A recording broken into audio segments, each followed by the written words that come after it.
નમસ્કાર દર્શક મિત્રો, સ્વાગત છે તમારું જનાદેશ ન્યૂઝના આ ખાસ શો શખ્સિયતમાં। આજે હું તમને જણાવીશ કવિ, લેખક, નાટ્યકાર, સંગીતકાર, ફિલોસોફર, સમાજ સુધારક, ચિત્રકાર તેમજ એશિયાના પ્રથમ નોબેલ પુરસ્કાર મેળવનાર વ્યક્તિ રવિન્દ્રનાથ ટાગોર વિશે। રવિન્દ્રનાથ ટાગોર એ એક એવું વ્યક્તિત્વ છે જેનું શબ્દોમાં વર્ણન કરવું ખૂબ જ મુશ્કેલ છે। રવિન્દ્રનાથ ટાગોર વિશે કંઈ પણ કહેવા માટે શબ્દો ઓછા પડશે।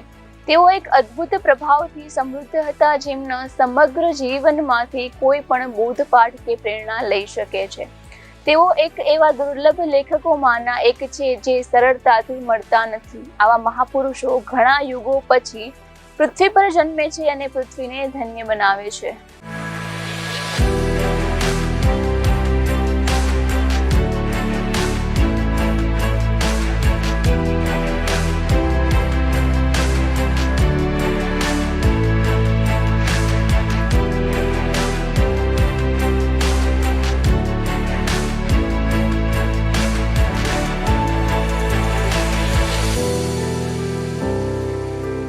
રવિન્દ્રનાથ ટાગોર એક એવું વ્યક્તિત્વ છે કે જેમના જીવનની ભારત વર્ષ પર ખૂબ જ પ્રભાવશાળી અસર પડી હતી। તેમના જીવનની દરેક ક્ષણ લોકોના જીવન પર અમિટ છાપ છોડી ગઈ, જેમાંથી આજે પણ આપણે બોધપાઠ લઈએ। રવિન્દ્રનાથ ટાગોર એક એવા માણસ હતા જેમની નિપુણતા ઘણા વિષયોમાં ફેલાયેલી હતી। તેમણે કવિ, લેખક, નાટ્યકાર, સંગીતકાર, ફિલોસોફર, સમાજ સુધારક અને ચિત્રકાર તરીકે કામ કર્યું। તેમણે 20મી સદીની શરૂઆતમાં બંગાળી સાહિત્ય અને સંગીત તેમજ ભારતીય કલાને પુનર્જીવિત કરવાનું કામ કર્યું। તેમને 1913માં ગીતાંજલિ માટે નોબેલ પુરસ્કાર આપવામાં આવ્યો હતો। નોબેલ પુરસ્કાર હાંસલ કરનાર તેઓ પ્રથમ બિન યુરોપિયન અને પ્રથમ ગીતકાર હતા। ટાગોર ગુરુદેવ, કોબી ગુરુ, વિશ્વકવિ જેવા ઉપનામોથી પણ જાણીતા હતા। ગુરુદેવ રવિન્દ્રનાથ ટાગોરનો જન્મ 7 મે 1861ના રોજ કોલકાતાના જોડોસાકોની હવેલીમાં થયો હતો।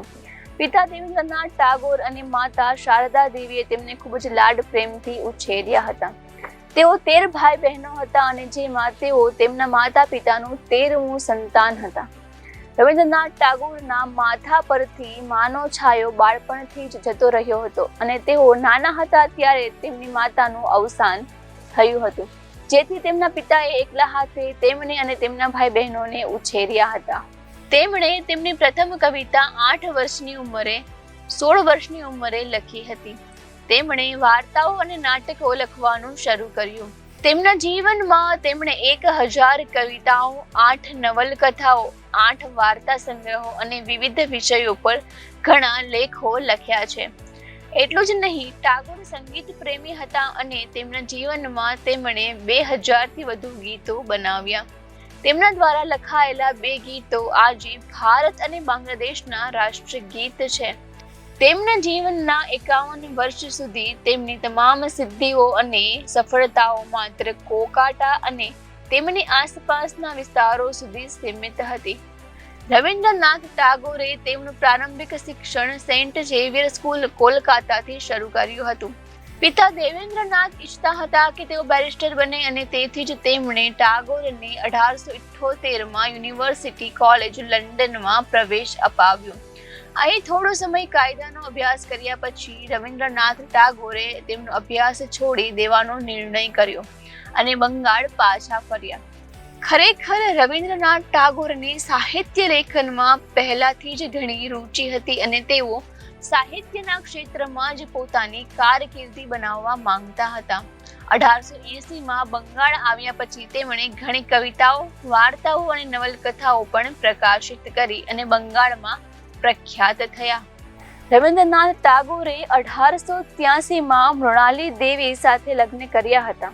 જ્યારે તેમણે લગ્ન કર્યા ત્યારે મૃણાલી દેવીની ઉંમર માત્ર 10 વર્ષની હતી. આ લગ્નથી તેમને કુલ 5 બાળકો થયા, જેમાંથી 2 બાળકોનું બાળપણમાં જ મૃત્યુ થયું હતું. તેમજ સન 1902માં તેમની પત્ની મૃણાલી દેવીનું પણ અવસાન થયું. ત્યારબાદ 19 જાન્યુઆરી 1905ના રોજ તેમના પિતાનું પણ અવસાન થયું. એક પછી એક પરિવારના સભ્યોના અકાળે મૃત્યુથી તેમના પર દુઃખોનો પહાડ તૂટી પડ્યો હતો. રવિન્દ્રનાથ ટાગોર એક કવિ, વિઝ્યુઅલ આર્ટિસ્ટ, નોવેલિસ્ટ, સમાજ સુધારક, નેશનાલિસ્ટ, બિઝનેસ મેનેજર અને કમ્પોઝર પણ હતા. તેમણે પોતાના જીવનકાળમાં ઘણા પુસ્તકો, નાટકો, નિબંધો, ટૂંકી વાર્તાઓ, કવિતાઓ તેમજ રાજકારણ અને વ્યક્તિગત વિષયો પર નિબંધ પણ લખ્યા. તેમણે 8 વર્ષની ઉંમરે પહેલી કવિતા લખી હતી. 16 વર્ષની ઉંમરે તેમણે પોતાની પ્રથમ કવિતા ભાનુ સિંધા નામે લખી હતી. રવિન્દ્રનાથ ટાગોર દ્વારા લખાયેલી ટૂંકી વાર્તાઓમાં કાબુલીવાલા, ક્ષુધિત પ્રશ્ન, અટોજ્જુ, હેમંતી, મુસ્લિમ નીર ગોલ્પો ખૂબ જ પ્રખ્યાત છે. જ્યારે તેમના દ્વારા લખાયેલી નવલકથાઓ નોકદુબી, ગોરા, ચંતુરંગા, ઘરબાયર અને જોગ જોગ વિશ્વભરમાં પ્રખ્યાત છે. કવિતાઓ, નવલકથાઓ અને ટૂંકી વાર્તાઓ લખવા ઉપરાંત રવિન્દ્રનાથ ટાગોરને ગીતો લખવાનો પણ શોખ હતો અને તેમણે તેમના જીવનકાળ દરમિયાન 2230 જેટલા ગીતો લખ્યા હતા. રવિન્દ્રનાથ ટાગોરની સૌથી પ્રસિદ્ધ રચના ગીતાંજલિ હતી, જેના તેમને સન 1913માં નોબેલ પુરસ્કારથી નવાજવામાં આવ્યા. ટાગોરજીની આ રચના લોકોને ખૂબ જ પસંદ આવી હતી અને ગીતાંજલિનો અંગ્રેજી, જર્મન, ફ્રેન્ચ, જાપાનીઝ અને રશિયા જેવી વિશ્વની તમામ મુખ્ય ભાષાઓમાં અનુવાદ કરવામાં આવ્યો હતો. 16 ઓક્ટોબર 1905ના રોજ રક્ષાબંધનના શુભ અવસર પર તેમણે બંગ નામની ચળવળની શરૂઆત કરી હતી. એવું માનવામાં આવે છે કે આ ચળવળના કારણે તેઓ ભારતમાં સ્વદેશી ચળવળ શરૂ થઈ હતી. રવિન્દ્રનાથ ટાગોરની બહુમુખી પ્રતિભા જોઈને અંગ્રેજોએ તેમને નાઇટહુડનું બિરુદ આપ્યું હતું. જો કે જલિયાવાલા હત્યાકાંડ બાદ તેમણે બ્રિટિશરો દ્વારા આપવામાં આવેલા નાઇટહુડનો ખિતાબ પરત કર્યો હતો. રવિન્દ્રનાથ ટાગોરની સિદ્ધિઓ. રવિન્દ્રનાથ ટાગોરને તેમના જીવનમાં ઘણી સિદ્ધિઓ તેમજ સન્માનોથી નવાજવામાં આવ્યા હતા, પરંતુ તેમાં સૌથી અગ્રણી હતી ગીતાંજલિ. 1913માં રવિન્દ્રનાથ ટાગોરને ગીતાંજલિ માટે નોબેલ પુરસ્કાર એનાયત કરવામાં આવ્યો હતો. રવિન્દ્રનાથ ટાગોર માત્ર એક એવા વ્યક્તિ છે જેમણે 2 દેશના રાષ્ટ્રગીતની રચના કરી હતી. તેમનું ભારતનું રાષ્ટ્રગીત જન ગણ મન હૈ અને બાંગ્લાદેશનું રાષ્ટ્રગીત અમર સોનાર બાંગ્લાની રચના કરી હતી. એટલું જ નહીં, રવિન્દ્રનાથ ટાગોરે તેમના જીવનમાં 3 વખત આલ્બર્ટ આઇન્સ્ટાઈન જેવા મહાન વૈજ્ઞાનિકને મળ્યા હતા. તેઓ રવિન્દ્રનાથ ટાગોરને રબ્બી ટાગોર તરીકે બોલાવતા હતા. ગાંધીજીને સૌપ્રથમ રવિન્દ્રનાથ ટાગોરે જ મહાત્મા તરીકે બોલાવ્યા હતા. ત્યાર પછી જ ગાંધીજીના નામની આગળ મહાત્મા ઉમેરવામાં આવ્યું. રવિન્દ્રનાથ ટાગોરે વર્ષ 1919માં કલા ભવનની સ્થાપના કરી, જે 1921માં સ્થપાયેલા વિશ્વભારતી યુનિવર્સિટીનો એક ભાગ બની. રવિન્દ્રનાથ ટાગોર માત્ર એક કવિ જ નહીં પરંતુ પ્રખર સમાજ સુધારક પણ રહ્યા હતા. તેમણે સમાજ જીવનના અનેક મહાન કાર્યો પણ કર્યા હતા.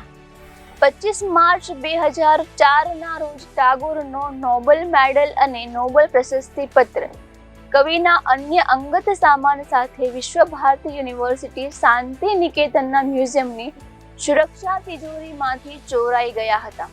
પછી ડિસેમ્બર 2004માં સ્વીડિશ સરકારે વિશ્વ ભારતી યુનિવર્સિટીને ટાગોરના નોબેલ પુરસ્કારની એક સોનાની અને બીજી કાંસાની એમ 2 પ્રતિકૃતિઓ પરત આપી હતી. રવિન્દ્રનાથ ટાગોરના અનમોલ વચનો.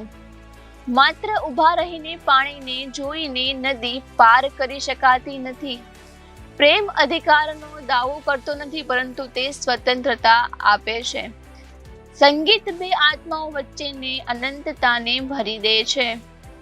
આપણે વિશ્વમાં ત્યાં સુધી જીવીએ છીએ જ્યાં સુધી આપણે આ વિશ્વને પ્રેમ કરીએ છીએ. ફૂલની પાંખડીઓને તોડીને તમે તેની સુંદરતા ભેગી કરી શકતા નથી. જ્યારે આપણે નમ્ર હોઈએ છીએ ત્યારે આપણે મહાનતાની સૌથી નજીક હોઈએ છીએ. વિશ્વાસ એ એક પક્ષી છે જે અંધારું હોવા છતાં પણ આપણને પ્રકાશ અનુભવે છે. દરેક બાળક એ સંદેશ સાથે આવે છે કે ભગવાન હજુ પણ મનુષ્યોથી નિરાશ નથી. જ્યારે લંડનમાં ટાગોરના અંગ્રેજ મિત્ર ચિત્રકાર રોથેનસ્ટીનને ખબર પડી કે ગીતાંજલિનો અનુવાદ સ્વયં રવિન્દ્રનાથ ટાગોરે કર્યો છે ત્યારે તેમને વાંચવાની ઈચ્છા થઈ. સ્પષ્ટ કર્યું કે ગીતાંજલિ વાંચ્યા પછી રોથેનસ્ટાઇનને તેના પર મંત્રમુગ્ધ બની ગયા હતા. તેણે તેમના મિત્ર ડબલ્યુ.બી. યેટ્સને ગીતાંજલિ વિશે કહ્યું અને તેમને નોટબુક પણ વાંચી. એ પછી જે થયું તે ઇતિહાસ છે. યેટ્સે પોતે ગીતાંજલિના મૂળ અંગ્રેજી સંસ્કરણની એક પ્રસ્તાવના લખી હતી.